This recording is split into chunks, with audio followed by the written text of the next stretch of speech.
Oke, jadi gini.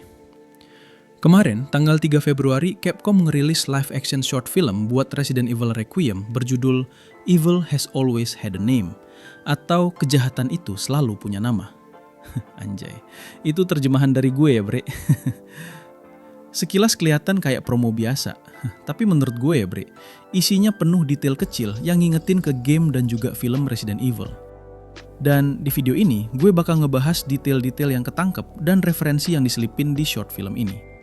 Oh iya, sebelum lanjut, kalau berkenan boleh dibantu subscribe sama nyalain loncengnya. Kalau belum, santai bre, kita lanjut aja ceritanya. Di adegan awal, semuanya kelihatan sederhana. Kita ngelihat seorang ibu diperanin Maika Monroe lagi main bareng anaknya. Dia pura-pura jadi zombie, cuma bercanda, bikin suasananya hangat dan terasa sangat normal. Terus kalau lo merhatiin lebih dekat, ada detail kecil yang nyantol. Boneka yang dipegang si anak itu boneka hewan rakun. Dan ya, itu langsung nyambung sama nama kotanya, Raccoon City.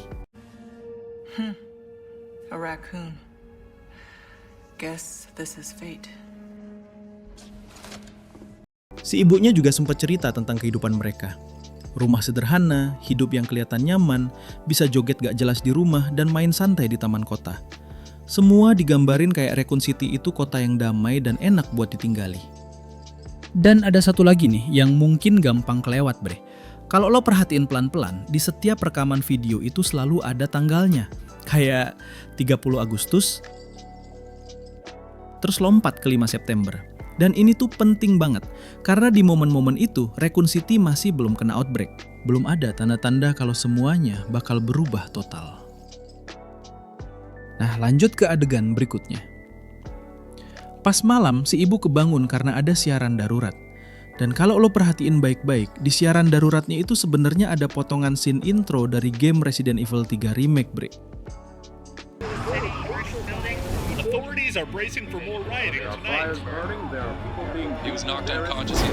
Jadi ya, kelihatannya outbreak di short film ini jalan barengan sama kejadian di game Resident Evil 3 Remake. Terus lanjut ke adegan berikutnya.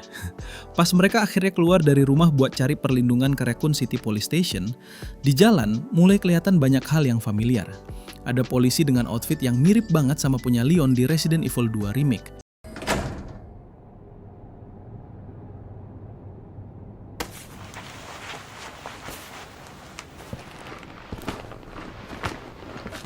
Terus tentara UBCS juga mulai muncul. Nah ini nih, kalau diperhatiin lagi, di belakang mobil itu kayak ada sosok tinggi gede. Dan kalau menurut gua sih ya, itu Nemesis.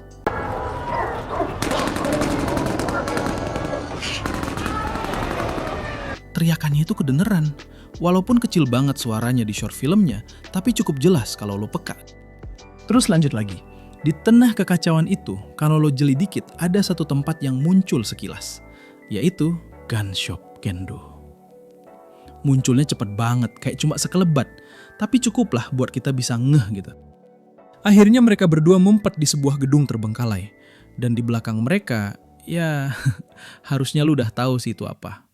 Nah kalau buat yang belum tahu, yang di belakang mereka itu Licker. Dan ujungnya juga ketahuan karena si anak teriak ketakutan. Terus adegannya pindah lagi ke Raccoon City, tapi 30 tahun kemudian. Masih kelihatan bekas serangan rudal tanggal 1 Oktober 1998. Puing-puing bangunan masih ada dan gak hancur total. Nah, di sini baru kena plot twistnya. Si ibu yang di awal cuma main-main pura-pura jadi zombie, sekarang malah beneran jadi zombie. Dan kalau dilihat dari fisiknya, menurut gue ini zombie yang udah lama banget. Mirip zombie di film Resident Evil The Final Chapter. Bedanya, kalau di film, itu jaraknya sekitar 10 tahun. Sedangkan di Requiem, kita lompat 30 tahun sejak insiden Raccoon City. Nah, ini sih yang menurut gue masih jadi pertanyaan. Di bagian akhir itu, kedengeran ada suara dua orang. That's the last of them. Facility secured. Copy that. Raccoon City is ours. Yang cowok ini entah siapa masih ragu, dan yang cewek sih ya kayak ada wong, karena ya setiap Leon hadir, pasti ada juga hadir.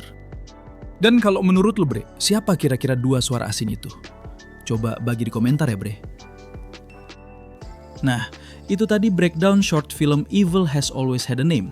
Mulai dari detail kecil, referensi ke game dan film, kalau menurut gua ya bre, sampai plot twist di bagian akhirnya. Kelihatannya cuma short film 3 menitan, tapi isinya padat dan banyak banget hal yang bisa ditangkap kalau diperhatiin pelan-pelan. Sama kasih tahu juga kalau ada yang kelewat di kolom komentar ya bre. Kalau lu enjoy videonya, jangan lupa like dan subscribe kalau lu pengen bahasan Resident Evil lainnya. Gua Rifan, makasih udah nonton sampai akhir. Sampai ketemu di video selanjutnya.